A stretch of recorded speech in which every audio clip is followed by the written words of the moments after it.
নমস্কাৰ একেকেছ ব্লগ সাপতগ্ৰাম এইটো ভিডিঅ'ত আলোচনা কৰিম 6 মাহিলী পৰীক্ষাৰ সিলেবাস চতুৰ্থ শ্ৰেণীৰ বাবে প্ৰথমে মই অসমীয়া বিষয়টো লৈছো অসমীয়া লাগিব অসম সংগীত কবিতা হাজত এদিন আনন্দৰাম বৰুৱা লঘন কবিতা সতী জয়মতী গুণীপুত্ৰ কবিতা সাহসিকতা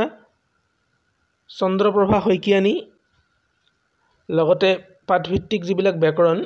সেইবিলাক লাগিব লগতে ৰচনা লাগিব ৰচনা থাকিব জীৱ-জন্তুমূলক ৰচনা নিজ নিকেতন নিজ গাঁও বা নিজ নগৰ দৰখাস্ত থাকিব আৰু পাঠপঢ়া আৰু শ্ৰুতলিপি থাকিব ইয়াৰ উপৰিও ৰচনা খেতি বিষয়ক থাকিব ধান খেতি কুঁহিয়াৰ কলগছ পাঠপঢ়া আৰু শ্ৰুতলিপিৰ বাবে কোনো নিৰ্ধাৰিত পাঠ নাথাকে ইংৰাজী লাগিব 6 মাহিলী পৰীক্ষাৰ বাবে লেসন নম্বৰ 1 ৰ পৰা আৰম্ভ কৰি 7 লৈকে হিন্দী লাগিব বালকোं की प्रार्थना कौवे की चतुराई दिवाली मेरा भारत कविता राष्ट्रीय पर्व गिनती লাগিব 1 ৰ পৰা 50 লৈকে বিশাল ভাৰত মহাত্মা গান্ধী বীৰ অভিমন্যু সংস্কৃত লাগিব মংগলাচৰণম আৰু প্ৰথম পাঠৰ পৰা আৰম্ভ কৰি অষ্টম পাঠলৈকে গণিত লাগিব অধ্যায় 1 2 3 4 5 6 7 8 আৰু 10 1 ৰ পৰা 8 লৈকে লাগিব লগতে 10 নং অধ্যায় লাগিব আৰু মৌখিকত থাকিব 25 নম্বৰ মৌখিক লাগিব অনুশীলনী 1 ৰ পৰা আৰম্ভ কৰি 20 লৈকে সমাজ লাগিব 5 নং 1 2 3 4 5 6 7 8 9 1 ৰ পৰা 9 নং পাঠলৈকে লাগিব পৰিবেশ লাগিব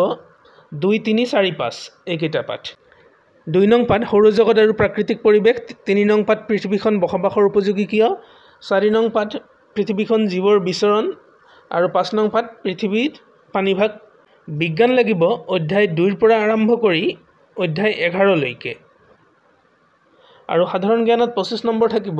সাধাৰণ জ্ঞান কি থাকিব হেয়া মই দেখুৱাইছো প্ৰথম অসমীয়া পুৰুষ অসম সাহিত্য সভাৰ সভাপতিসকল সানমিহলি জ্ঞান অসমৰ উল্লেখযোগ্য স্থানসমূহ অসমৰ কেইগৰাকীমান বিশিষ্ট ব্যক্তিৰ উপাধি প্ৰথম অসমীয়া মহিলা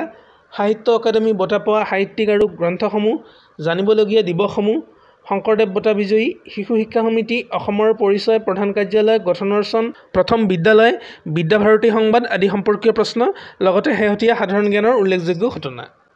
নীতি শিক্ষা লাগিব 1 নং পৃষ্ঠাৰ পৰা আৰম্ভ কৰি 32 নং পৃষ্ঠালৈকে যিখন ৰামায়ণৰ কাহিনী আছে তাৰে 1 নং পৃষ্ঠাৰ পৰা 32 নং পৃষ্ঠালৈকে লাগিব লগতে লাগিব একাত্মতা স্তোত্ৰমৰ নদী পৰ্বত আদি থকা শ্লোক লাগিব সুভাষিত এটা লাগিব ভজন মন্ত্ৰৰ শেষৰ শ্লোক লাগিব গীতা শ্লোক এফাকি লাগিব